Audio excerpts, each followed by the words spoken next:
आयोजित इस धरने पे मंच पे विराजित समस्त जनप्रतिनिधिगण, मेरे सामने विराजमान पिता तुल्य बुजुर्गजन और नौजवान साथियों, सबसे पहले तो इस संघर्ष समिति को दिल की गहराइयों से धन्यवाद देता हूं कि आप लोगों ने एक संघर्ष का बिगुल बजाया।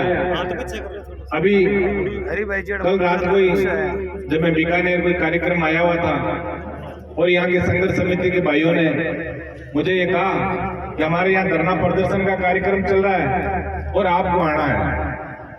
मैंने कहा हम तो, हमारे जो सुप्रीमो है हनुमान जी, उन्होंने एक ही चीज सिखाई है कि आप लोग जनप्रतिनिधि हो, किसी के वोट से आपको यदि ताकत मिली हो तो 36 कौम का गरीब व्यक्ति यदि आपको पुकारता है तो पांव के अंदर जूता पहने बगैर ही आपको भागकर उसकी मदद के लिए जाना। ऐसे संस्कार बन गए। मेरा तुरंत ही आने का भाई विजयपाल और जो संघर्ष समिति के हमारे भाई प्रभुदयाल जी, संपत जी, इन सबको मैंने भरोसा भी दिलाया। एक बात जो मन की पीड़ा है कि गंगानगर और हनुमानगढ़ जिस हिसाब से यहाँ के सक्षम किसान, यहाँ की सोना उगलती धरती, लेकिन आंदोलन के अंदर अभी आप लोग यदि एक रावड़ा गढ़साना की बात हम छोड़ दें किसान आंदोलन की, तो बहुत बड़े आंदोलन यहाँ की धरती पे पिछले लंबे समय से नहीं हुए। और यहाँ का किसान जिस दिन से आराम फरामोश जिंदगी जीने लगा, उसी दिन से राजस्थान का भाग्य जो है वो नेगेटिव ऊर्जा की ओर चला गया। आज हम लोग बड़ी उम्मीद से गंगानगर और हनुमानगढ़ जिले की तरफ देखते हैं। यहाँ का नौजवान जो है, नौजवान संघर्ष के लिए तैयार है।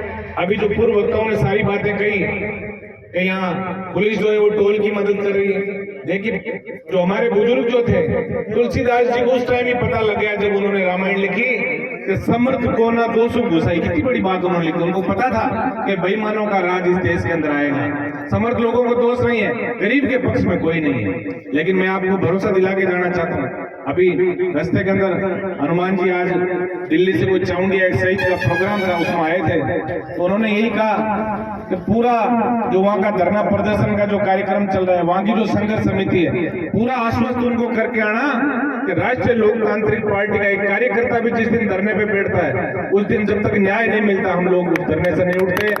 अभी मैं आपको, आप सोशल मीडिया के माध्यम से जुड़े हो, मैं मेरे इलाके की दो छोटी सी बातें आपको बताऊंगा कि एक जीएसएस के ऊपर एक नाई समाज का बच्चा, वो वहाँ जैसे भाई पवन शर्मा यहाँ किसी कंपनी में काम करता था, वैसे एक ठेकेदार का वहाँ काम करता था, और उसको जब सुरक्षात्मक उपकरण नहीं दिए तो उसकी करंट से मृत्यु हो गई। उस दिन मैं भी कार्यक्रम, इलाके में एक प्रोग्राम थे, मुझे तुरंत सूचना मिली कि एक नौजवान बच्चे की करंट लगने से जीएसएस में मौत हो गई, और मैं तुरंत वहां पहुंचा, सारे अधिकारियों को बुलाया। ये अखबारों की मुख्य पृष्ठ की खबर थी, और मैंने उनके परिजनों को बुला के मैंने कहा क्या इच्छा आपकी, क्योंकि देखिए जिस परिवार का व्यक्ति जाता है उस व्यक्ति के ऊपर कितना दर्द का पहाड़ जो टूट पड़ता है वो ही जान सकता है। लेकिन मैं यहाँ के लोगों को धन्यवाद इस बात का दूंगा कि आज भी इंसानियत आपके अंदर जिंदा है। क्या 36 कौम के लोग, भाई पवन शर्मा के पिताजी यहाँ बैठे थे, चंदू जी, इनको न्याय दिलाने के लिए आप आए हो। और मैं तो कहता हूँ इंसानियत ही उसी चीज में जो व्यक्ति दूसरों का दर्द जाने, वही तो इंसान है। कि जीना तो है उसी का जिसने ये राज जाना, है काम आदमी का औरों के काम आना। आप 36 कौम के लोग जो भाई पवन शर्मा को न्याय दिलाने के लिए यहाँ आए हो, इसके लिए मैं धन्यवाद देना चाहूंगा। हमारे प्रधान जी विराजमान है, आपसे भी मैं निवेदन करूंगा कि गंगानगर और हनुमानगढ़, क्योंकि आप बुजुर्ग हैं, आप नौजवान जो साथी हैं, उनके अंदर कोई ऐसी ऊर्जा भरे। ये दोनों जिले जो हैं, आज मुझे बताते हुए बड़ी पीड़ा होती है कि यहाँ थाने और तहसील के अंदर बंदियां चलती है। ये बात आपको ध्यान रखनी है। आप लोगों को ये सब जो राजनीति के अंदर जो भ्रष्टाचार तेजी से पनपा है, और उसका खामियाजा गरीब व्यक्ति को भुगतना पड़ता है। मैं कह रहा हूँ हमारे यहाँ छोटा मोटा कोई कार्यक्रम ऐसा होता है तो मुआवजा भी बड़ा दिलाते हैं। अभी उस जो अभी सेन समाज के व्यक्ति की मैं बात कर रहा था, उसको एक झटके में जो संघर्ष समिति थी, उन्होंने कहा साहब 20 लाख रुपए हमें इसके लिए चाहिए। मैंने 22.5 लाख रुपए हाथों हाथ उसको दिलाए। एक परसों की घटना मैं बताता हूँ, एक RSMM जो कंपनी है, उसका एक किसानों के मुआवजे को लेकर संघर्ष चल रहा है काफी दिनों से, 10 दिन से हमारे जाइल विधानसभा क्षेत्र में विधानसभा चल रही थी। और वहां मुझे खबर मिली कि एक दिन के अंदर धरने में एक युवक था इमरान नाम का, और जब शाम को वो घर गया तो तो रात को उसको हार्ट अटैक का दौरा आ गया, लेकिन फिर भी प्रशासन को कहा, एक ट्वीट किया भाई साहब ने कि मैं मौके पे पहुंचूंगा और 12.5 लाख रुपए कल ही उसको मुआवजा हम लोगों ने दिलाया। जो वहां धरने पे दिन में धरने पे था, शाम को घर पे उसकी डेथ हो गई। तो मैं तो इतना निवेदन आपसे करूंगा कि अब आपको जागने की जरूरत है कि उठ जाग मुसाफिर भोर भई, अब रेन कहां जो सोवत है, और जो सोवत है सो खोवत है, जो जागत है सो पावत है। राजनीति के अंदर आप लोग बड़े किसान बन गए गंगानगर हनुमानगढ़ के, ये बात सही है, लेकिन राजनीति के अंदर आपकी जो सुस्ती है वो पूरे प्रदेश के लिए कहीं न कहीं खतरनाक हो सकती है। इसलिए आपको जागना है। एक चीज का धन्यवाद मैं गंगानगर और हनुमानगढ़ जिले को दूंगा कि आप लोग जातिवाद से ऊपर उठ के और आपसी जो आपका एक कम्युनिकेशन है वो बहुत अच्छा है।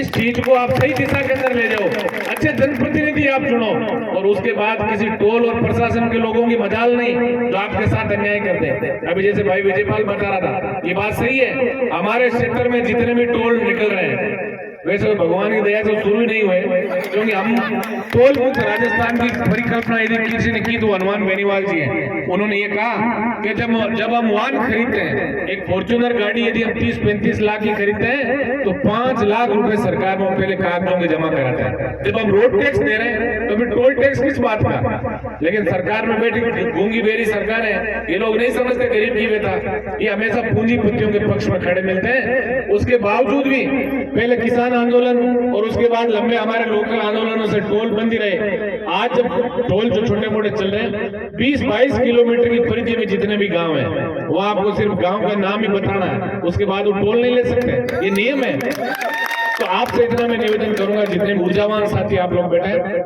एक धरना प्रदर्शन या आंदोलन जो भी होता है उसके अंदर मूल मंत्र होता है अनुशासन।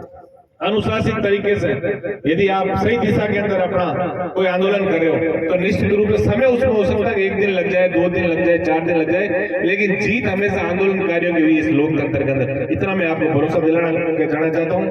अभी संघर्ष समिति हमारी जो भी फैसला करेगी उस फैसले में हम अड़ी गए। हम आप लोगों की जो भी मांगे हम आपके साथ कंधे से कंधा मिला के, आज तो सिर्फ मैं एक प्रतिनिधि के रूप में आया हूँ। अब यदि प्रशासन ने आपकी बातें नहीं मानी तो पूरे राजस्थान के अंदर प्रशासन की ईंट से ईंट बजा देंगे। इतना मैं आपसे भरोसा दिलाना चाहता हूँ। आप लोगों का जो भी मांग पत्र हो, यदि सरकार आपसे वार्ता करती है, हम लोगों को कोई राजनीति नहीं करनी है। हम लोग इतना ही चाहते हैं कि जो एक ब्राह्मण का बच्चा पवन शर्मा, अभी जैसे प्रधान जी ने बहुत अच्छी बात कही थी कि इनके पिताजी की आंखें देख के भी और न्याय तुरंत ही मिलना चाहिए, ये एक संवेदनशीलता की बात है। लेकिन प्रशासन में संवेदनशीलता कहां बची है? और हनुमानगढ़ गंगानगर जिले की यदि बात करें तो इन लोगों प्रशासन में संवेदनशीलता कहीं नहीं है, हमारे वहां फिर भी है, क्योंकि हमारा जनप्रतिनिधि जो है, चाहे वो सरपंच हो, चाहे वो प्रधान हो, चाहे विधायक हो, चाहे एमपी हो, एक छोटी सी ललकार के ऊपर हमेशा गरीब की सेवा करना, गरीब को गणेश मानकर ईमानदारी से सेवा करने का प्रयास करते हैं। यहाँ जितने जनप्रतिनिधि पधारे हैं उनका भी मैं दिल की गहराई से धन्यवाद देता हूँ। और एक चीज जरूर कहता हूँ, जितने भी जनप्रतिनिधि, चाहे वार्ड पंच हो, सरपंच हो, प्रधान हो, एमएलए हो, हमारे दिल के अंदर गरीब के प्रति हमेशा यदि संवेदनशीलता रहेगी तो भगवान भी निश्चित रूप से आपको एक आगे और सफलता की कदम आपके आगे बढ़ेंगे। क्योंकि हमारी जड़ जो है, हमारी जो पूंजी है वो गरीब जनता ही है, जो सच्चे मन से आशीर्वाद भी देती है, वोट भी देती है और हमेशा धन्यवाद भी देती है अपना साथ निभाने के लिए। बाकी पूंजीपतियों का साथ देने के लिए इस देश में घने लोग बैठे हैं, लेकिन राष्ट्रीय लोकतांत्रिक पार्टी परिवार के भी जितने भी पदाधिकारी बैठे हैं, एक ही निवेदन मैं आपसे करूंगा कि हनुमान जी ने जो अलग राजस्थान के अंदर जगाई है, आपको प्रत्येक गांव और प्रत्येक विधानसभा तक ध्यान रखें और ऐसे जो जीवंत मुद्दे हैं उनके ऊपर ध्यान रखें और पीड़ित परिवारों को न्याय दिलाना ही हमारा संकल्प होना चाहिए। ये मैं इतना निवेदन करूंगा। एक बार फिर से संघर्ष समिति को हार्दिक गहराई से धन्यवाद कि आपने भाई पवन शर्मा को न्याय दिलाने के लिए लंबी लड़ाई यहाँ राज्य स्तर की धरती से आपने शुरू की और निश्चित रूप से सफलता भी आपको मिलेगी। अभी एक बार जो भी वार्ता की बातें हैं एक बार हो जाए और नहीं होगी तो फिर टोल वोल सब बंद कर देंगे, आप निश्चित रहें। इतना मैं आपको अभी प्रधान जी बैठे हैं, चौकी प्रधान जी एक सरकार का हिस्सा भी है, इसलिए इनसे भी मैं, वैसे ये मेरे गार्जियन भी हैं और मैं धन्यवाद देना चाहता हूँ इनकी संवेदनशीलता का। आप लोग यहाँ आए, भाई राम कुमार जी को भी, और होनी भी चाहिए थे, जनप्रतिनिधि वही होता है सच्चा। कि आपको बुलाए तो भी आना है, आपको नहीं बुलाए तो भी वहां पहुंचना है, क्योंकि हमारा जो नैतिक धर्म है वो एक गरीब जनता को न्याय कैसे मिले। तो आप सरकार के एक नुमाइंदे भी हो, आप सरकार में आपकी हिस्सेदारी भी है, इतना निवेदन जरूर मैं, क्योंकि 500 किलोमीटर मारवाड़ की तरह से मैं चल के आया हूँ, तो प्रशासन की साफ सफाई का काम जो है वो नेताओं का है। ऐसे भ्रष्ट व्यक्ति, ऐसे लोग जो शांतिपूर्वक आंदोलन करने वाले, और भाई पवन शर्मा के पिताजी तक को इन्होंने जिन पुलिस कर्मियों ने पीटने से नहीं छोड़ा, ऐसे व्यक्तियों के खिलाफ भी आपको कहीं कहीं ढंग से करंट निकाल के और एक मैसेज भी देना है बदमाशों में, पुलिस वालों को, कि तुम्हारे डंडे से देश नहीं चलेगा, देश हमसे और जितने लोग आप बैठे हो आपसे चलेगा। ये लोग हमारे नौकर हैं, हमारे टैक्स से इनको तनख्वाह मिलती है, ये चीज इनको आप आभास करा के, और 1-2-4 लोगों को यदि आप इस मामले में छुट्टी दिलाओगे तो आइंदा भी कोई न कोई पुलिस वाला ध्यान रखेगा कि इस क्षेत्र में तो कम से कम लोग जागे, नेता जागे। ऐसा मैं आपसे उम्मीद करूंगा।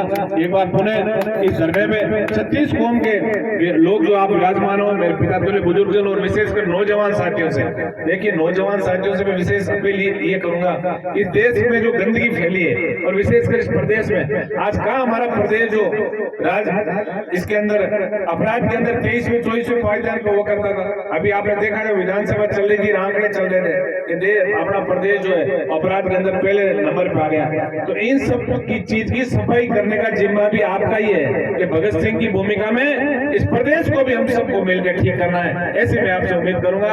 एक बार पुनः इस कार्यक्रम की आयोजन समिति को हृदय की गहराई से धन्यवाद कि आपने बहुत ही अनुशासित तरीके से एक गरीब ब्राह्मण के बच्चे को न्याय दिलाने के लिए कंधे से कंधा मिला के आप लोगों ने संघर्ष किया। धन्यवाद। राम राम साथ, जय हिंद।